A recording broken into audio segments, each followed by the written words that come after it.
Highest remuneration 'కర్తవ్యం' టైంకి 1 CR తీసుకున్నారు ఆ రోజుల్లో అని చెప్పి విన్నా. యాహ్! నిజమేనా? యాహ్! 100% ట్రూ. ఎలా ఉంది మ్యామ్? అంటే ఆ గోల్డెన్ పీరియడ్‌ని ఒక్కసారి తలుచుకుంటే ఫస్ట్ సినిమాల్లో రెమ్యునరేషన్ 5,000. హ్మ్. 5,000 to 1 crore. Wow! My God! 5,000. 5,000లో 3,000 ఇచ్చారు. 2,000 ఇవ్వలేదు. So, 5,000 to 1 crore. హ్మ్. విజయశాంతి అనంగానే చాలా మందికి గుర్తొచ్చేది 'రాములమ్మ పేరేంటో', 'కర్తవ్యం' సినిమా కూడా అంతే. ఆ సినిమా మీ లైఫ్ టైమ్ లో ఒక బిగ్గెస్ట్ అచీవ్‌మెంట్‌గానే చూస్తారు చాలామంది. మీకెలా ఉంటుంది మ్యామ్ మీ సినిమా ఫీల్ తీసుకుంటే ఆ టైంకి? మనం తీసుకుంటే 'ప్రతిఘటన' తీసుకోవచ్చు. అన్ని గొప్ప సినిమాలు నాకు. 'నేటి భారతం', 'ప్రతిఘటన', 'కర్తవ్యం', 'ఒసేయ్ రాములమ్మ' అన్నీ అసల నేను అనుకోలేదు నా జీవితంలో వచ్చినాయి. హ్మ్. అంటే దేవుడు టాప్ స్టార్‌ని చేయాలని రాసుంది మనకి. జరిగిపోయింది. జరిగిపోయింది. అన్నీ జరిగిపోయినాయి. నాకేనా వచ్చినాయి, నేనేనా చేశాను అనిపి ఒక్కోసారి అనిపిస్తది. నేను ఒక్కోసారి ఫైట్స్ చేస్తానని నాకు కల్లో కూడా అనుకోలే. ఏదో హీరోలు చేసినట్టు అంత రిస్క్ తీసుకొని హ్మ్. వితౌట్ డూప్ లేకుండాను హ్మ్. అవన్నీ చేస్తాను కూడా నేను అనుకోలే నా జీవితంలో. హ్మ్. ఏం విచిత్రంగా దేవుడు బానే ఆడుకున్నాడు నాతో. ఆ దేవుడు లీలలు అంటారు కదా! హ్మ్. ఆ టైంలోనే డూప్ లేకుండా హ్మ్. చేసి మాకప్పుడేమో గ్రాఫిక్స్ ఏం లేవు కదా! హ్మ్. 30 అడుగుల నుంచి దూకాలంటే దూకాల్సిందే. ఓకే. మీకు గట్స్ ఉంటాయి. ఆ! మీరు చేస్తానంటే చేయమంటారు. హ్మ్. లేదు బాబోయ్! నేను నా వల్ల కాదు అంటే దూపేసేస్తారు. బట్ హ్మ్. నేను అలా కాదు. నేనే చేస్తాననేదాన్ని. హ్మ్. ఫైట్ మాస్టర్‌తో చెప్పేదాన్ని. మళ్ళీ దానికి తోడు 2 గన్‌లు ఇచ్చేవాళ్ళు. ఆ గన్‌లతో కాల్చుకుంటూ జంప్ చేయాలి. మళ్ళీ దాంట్లో బల్టి. ఆ! కొట్టుకుంటూ, కాల్చుకుంటూ రావాలి కిందకి. హ్మ్. సరే కింద ఏముంటాయి ఏదో అట్టపెట్టెలన్నా పెడతారు. హ్మ్. ఒక్కోసారి అది మిస్ అయ్యి కూడా దెబ్బలు తగిలిన రోజులున్నాయి మాకు. హ్మ్. బట్ మాకు గ్రాఫిక్స్ ఏం లేదు. ఇప్పుడు హ్మ్. అదృష్టవంతులు. హ్మ్. అప్పుడన్నీ మేము కాళ్ళు, చేతులు, నడుములు అన్నీ టాప్ టు బాటమ్ అన్నీ ఇరక్కొట్టుకున్నాం. హ్మ్. హ్మ్. ఓకే. ఏ సినిమాకి ఎక్కువగా ఈ ఫైటింగ్స్ విషయంలో అన్ని సినిమాల్లోనూ ఎప్పుడైతే ఇబ్బంది పడ్డారు? 'కర్తవ్యం' తర్వాత నుంచి హ్మ్. ఒక యాక్షన్ హీరోయిన్‌గా హ్మ్. విజయశాంతి ఫైట్స్ ఎన్నున్నాయని అడిగేవారు. అప్పుడే పాన్ ఇండియా మేము చేసేసా నేను. ఆ! ఇప్పుడు మీరు అనుకుంటున్నారు పాన్ ఇండియా. అసలు మొదలుపెట్టిందే నేను pan India first. Superb. Okay. ఎన్ని లాంగ్వేజెస్‌లో వచ్చినాయి? తమిళ్, కన్నడ, హ్మ్. మలయాళం, ఆల్ సౌత్ అండ్ హ్మ్. హిందీ. ఓకే. ఆళ్ళు ఫస్ట్ ఏం అడుగుతారంటే, "ఎన్ని ఫైట్‌లున్నాయి మేడమ్‌కి?" ఒకటి. లేదండి ఇంకొక 2 తీయండి అంటారు. ప్రజలు ఎక్స్‌పెక్ట్ చేస్తున్నారు మేడం ఫైట్స్ బావుంటాయి. ఫైట్‌లు కావాలి. హ్మ్. ఎన్ని సాంగ్‌లున్నాయి కదా! ఫైట్స్. హ్మ్. సో, ఇలా ఉండేదమ్మా. విచిత్రంగా ఉండేది. హ్మ్. సో, దాంతో ప్రొడ్యూసర్‌లు ఏం చేసేవాళ్ళు డైరెక్టర్లు ఇంకో 2 ఫైట్‌లు ఎక్స్‌ట్రా పెట్టి ఏదో ఒక ఎక్కడో ఒక సీన్‌లో దాన్ని తీసి ఇరికిచ్చేయి పెట్టేవారు. అది అతికినా అతకపోయినా కూడా సో, ప్రజల కోసమని. హ్మ్. అండ్ హిందీలో ఉండేది. హ్మ్. 5,000 రెమ్యునరేషన్ తీసుకున్న రోజు ఉన్న మీ మొహంలో ఎక్స్‌ప్రెషన్స్, ₹1,00,00,000 తీసుకున్న రోజు మీ ఫీలింగ్స్ ఎట్లా డిఫరెన్షియేషన్ చేస్తారు? అంటే ఇంత గ్రాఫ్ అన్నది ఎంత పైకొచ్చింది. ఒక ₹1,00,00,000 అన్నది ఆ ఆ రోజుల్లో కాలంలో. I think I'm talking about 90స్ 1991లో మాట్లాడుతున్నాను. జోక్ కాదది. అప్పటికి 20, 25 అన్నదే తీసుకుంటున్న టైంలో మిగతా స్టార్‌లు. ఒక్కసారి కోటికెళ్ళేటప్పటికి ఐ థింక్ ఏదో అన్నీ అద్భుతాలు జరుగుతున్నాయి నా జీవితంలో. దేవుడు ఎక్కడెక్కడి నుంచి తీసుకెళ్ళాడు నా గ్రాఫ్‌ని, నా జీవితాన్ని అని నిజంగా ఆనందపడ్డాను. బట్ నా పేరెంట్స్ లేరు అదొక్కటే. హ్మ్. మా ఫాదరు ఆయనకి ఎక్కువ ఇంట్రెస్ట్ సినిమాల్లో రావాలి తీసుకొచ్చింది ఆయన పాపం. సో, వాళ్ళ కోరిక నేను నెరవేర్చాను. కానీ అది చూసేదానికి వాళ్ళు లేరు. హ్మ్. ఉండుంటే ఆనందించేవారు. ఎంత ఏజ్‌లో నాకు దూరమయ్యారు? 15లో ఫాదరు, జస్ట్ 1 ఇయర్ గ్యాప్‌లో మదరు. ఇద్దరు. ఇద్దరూ యంగ్ ఏజ్‌లోనే ఇప్పుడే పైకొస్తున్నాను హ్మ్. చనిపోయారు. మీకు సిబ్లింగ్స్? నా లైఫ్‌లో అన్నీ నేనే చేసుకుంటూ, జీవితంలో నాకు నేనే పాఠాలు నేర్చుకుంటూ, హ్మ్. నేనే మదరు, ఫాదరు, గురువు అన్నీ నేనే హ్మ్. అన్నిటికి. హ్మ్. నాకెవరు లేరు, చెప్పేవాళ్ళు లేరు. హ్మ్. అంటే ప్రకృతి ఒక్కసారి మనుషుల్ని మోల్డ్ చేస్తది. అవును. దేవుడు మనకు కనపడడు. బట్ మనతో పక్కనే ఉంటాడు. ఉంటాడు. మనల్ని నడిపిస్తాడమ్మా. హ్మ్. అది ప్రత్యక్షంగా నా లైఫ్‌లో జరిగింది. ఓకే. సో, నేను నమ్మిన దేవుడు నన్నెప్పుడు మోసం చేయలేదు. హ్మ్. ఒక్కదాన్నే ఉన్నాను. లైఫ్లో నడిపించాడు, మంచి భర్తనిచ్చాడు, అండ్ సినిమాల్లో టాప్కి తీసుకొచ్చాడు, రాజకీయంలోకి తీసుకొచ్చాడు, 25 ఏళ్ళు కూడా నన్ను నడిపించాడు, సక్సెస్ మహిళగా నన్ను చూపించాడు ప్రజలకి. సో నెక్స్ట్ ఏం చేస్తాడో అది కూడా దేవుడే, మన చేతుల్లో ఏం లేదు, నిమిత్త మాత్రమా. నెక్స్ట్ మినిట్ ఏం జరుగుతుందో కూడా తెలియదు. సో మన పని మనం చేసుకుంటూ వెళ్తుంటే లైఫ్లో ఒకటి నేను చెప్తాను, ఎంత సంపాదించినా ఏది తీసుకెళ్ళరు, ఒక మంచితనమే మీరు తీసుకెళ్తారు. మీకు కూడా మీరు బతికిన బతుక్కి, మీరు పుట్టిన దానికి ఒక అర్థం అన్నది ఉండాలి. మనం మంచి చేసామా, ప్రజలకి 10 మందికి ఉపయోగపడ్డామా అన్నది మీరు మెయిన్ మైండ్లో పెట్టుకోవాలి. నేను ఇన్ని కోట్లు సంపాదించాలంటే కోట్లు ఏమీ రాదు, మీతో ఎంతమందికి మీరు ఉపయోగపడ్డారు, ఎంతమందిని మీరు ఆదుకోగలిగారు, ఇదే మీకు బ్యాంక్ బ్యాలెన్స్. కరోనా వచ్చింది, డబ్బున్న వాళ్ళు ఎంతోమంది చనిపోయారు, ఆఖరికి వాళ్ళ శవాన్ని టచ్ చేయడానికి కూడా లేకుండా పోయింది.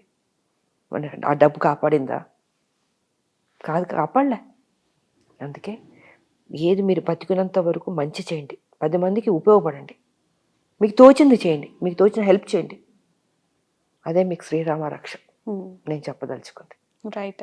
మీ అసలు పేరు శాంతి, మీ పిన్ని గారి నుంచి అంటే మీకు వస్తున్న సక్సెస్ అండ్ తన పేరు కూడా విజయలక్ష్మి అయితే విజయ లలిత. ఓకే, ఏంటి ఆ స్టోరీ ఏంటి మ్యామ్? యాక్చువల్గా నా పేరు శాంతి, ఒరిజినల్ పేరు. పుట్టుకతో మా అమ్మ ఆవిడ పెట్టిన పేరు. సో సినిమాకి వచ్చేటప్పుడు ఫస్ట్ పిక్చర్కి ఆ వి అన్నది మా ఫ్యామిలీలో స్టార్ట్ అవుతుంది, వరలక్ష్మి, విజయ లలిత. సో మా మదర్ ఏమనుకున్నారంటే విజయ్ కూడా యాడ్ చేద్దామని, మా మదర్ ఆవిడ యాడ్ చేసింది విజయశాంత్ అని. తర్వాత తెలిసి వచ్చింది అది నార్త్ వాళ్ళకి ఒక దేవుడు అంట ఆ పేరు, ఆయన నాకు తెలీదు. సో ఆ పేరు పెట్టడం జరిగింది, బాగా కలిసి వచ్చింది. I'm happy. విజయశాంతి అనేది మీ సక్సెస్ కి సీక్రెట్ అని కూడా అనుకోవచ్చు. విజయం ఉంది కదా, అంటే ఫస్ట్ పిక్చర్ నుంచి కూడా విజయశాంతి అనే ఫస్ట్ పిక్చర్ లో ఎంటర్ అవ్వక ముందే మా మదర్ పెట్టింది విజయశాంతి. ఓకే, శాంతికి విజయ నాకు యాడ్ చేసింది. విచిత్రంగా ఉంటది పేరు, అదొక పేరు ఇదొక పేరు రెండు కల్పిస్తుంది మా మదర్. రైట్. వరంగల్లో పుట్టి మద్రాస్ కి వెళ్ళి అక్కడ కొంతకాలం లైఫ్ అంతా జర్నీ చేసి ఆ సినిమాల్లో అనేక లాంగ్వేజెస్లో మీరు పడిన ఇబ్బందులు మామూలువి కాదు. ఏం చెప్తారు? ఏముంది, నిజాం పరిపాలన, నిజాం అరాచకం, రజాకార్ల దగ్గర నుంచి పెద్ద ఫ్యామిలీ మాది. సో ఆస్తి మొత్తం వదిలి వెళ్ళిపోయాం. సో మళ్ళీ మా 0 పాయింట్ నుంచి స్టార్ట్ చేయాల్సి వచ్చింది. అప్పుడు ఇండస్ట్రీ అంతా చెన్నై కదమ్మా.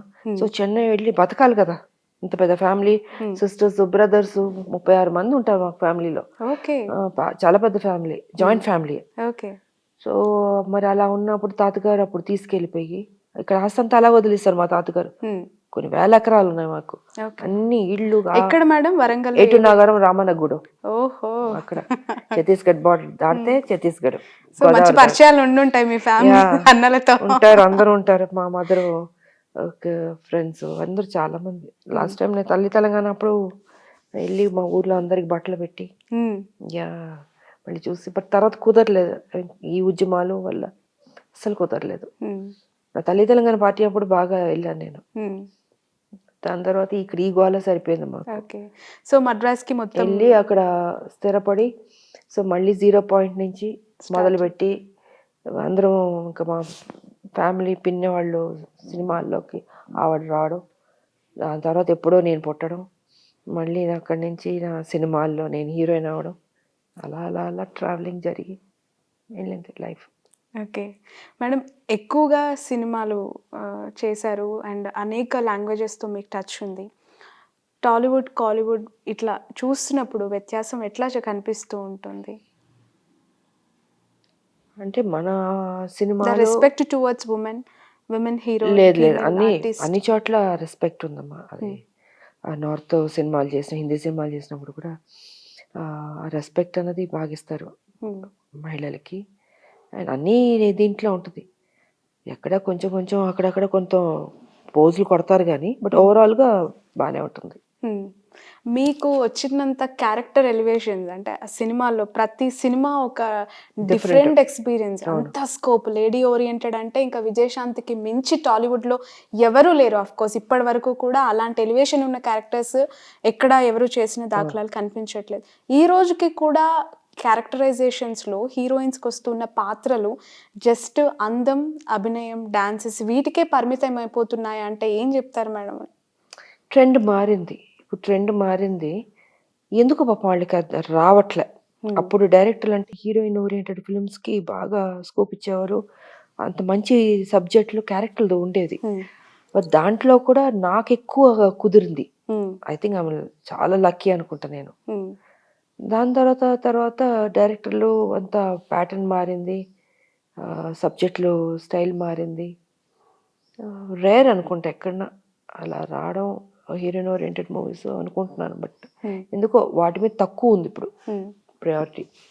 మరి ఎందుకో ఎలా చూస్తూ ఉన్నారు పాన్ ఇండియా లెవెల్ ఆస్కార్ బరిలోకి మన సినిమాలు, మన పాటలు, మన గ్రామీణ వాతావరణం వెళ్ళటం, తెలుగు నేటివిటీని అంతెత్తులో మనం చూస్తూ ఉన్నాము. మీ నిజంగా ఫీలింగ్ గొప్ప విషయం. ప్రపంచం అంతా చూస్తుందంటే ఆ స్థాయికి తెలుగు సినిమాలు వెళ్ళడం అనేది చాలా గొప్ప విషయం.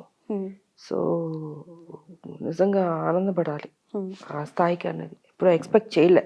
ఆ స్థాయికి వెళ్ళిందంటే మన వాళ్ళు గట్టివాళ్లే, బాగానే అదృష్టవంతులు. Right madam. 43 years film journey, 25 years of political కెరియర్లో మీ రోల్ మోడల్, మీ ఫేవరెట్ పర్సన్స్ ఎవరు అంటే విజయశాంతి గారికి ఆన్సర్ ఏంటి? అటు సినిమా, ఇటు పాలిటిక్స్. సినిమా అంటే అప్పుడు రామారావు గారు హీరోగా, సావిత్రి గారు అన్ని మంచి మంచి సినిమాలు ఉన్నాయి వాళ్ళకి. సో బాగా నచ్చేది నాకు. అంటే అందరూ హీరోలకు ఒక్కొక్క టాలెంట్ ఉంటుందమ్మా. ఒకళ్ళు తక్కువ, ఒకళ్ళు ఎక్కువ. నాగేశ్వరరావు గారికి ఉండొచ్చు ఒక టాలెంట్, రామారావు గారికి, ఎస్వి రంగారావు గారికి. ఫేవరెట్ అప్పుడు సినిమాలన్నీ నాకు బాగా ఇష్టం. నాకు సావిత్రి గారు అంటే ఇష్టం, నాకు రామారావు గారు అంటే ఇష్టం, ఎస్వి రంగారావు గారు ఇష్టం. అండ్ ఆల్మోస్ట్ అందరు హీరోయిన్ నాకు ఒక్కొక్కరు ఒక్కొక్క స్టైల్ కదా, బాగుంటుంది. ఓకే. ఇప్పుడున్న హీరోస్లో ఇప్పుడు ఈ రోజులో అందరూ బాగానే చేస్తున్నారు. బాబు, మహేష్ బాబు బాగుంటుంది. అండ్ బన్నీ, చరణ్ అందరూ ఎవరి కాళ్ళు బాగా కాదు, అందరూ బాగా చేస్తున్నారు. అంటే నిజంగా ఒక్కొక్కరికి ఒక స్టైల్ ఉంది కదా. సో అందరూ బాగా చేస్తున్నప్పుడు మనం ఎవరిని తక్కువ చేయలేం కదా.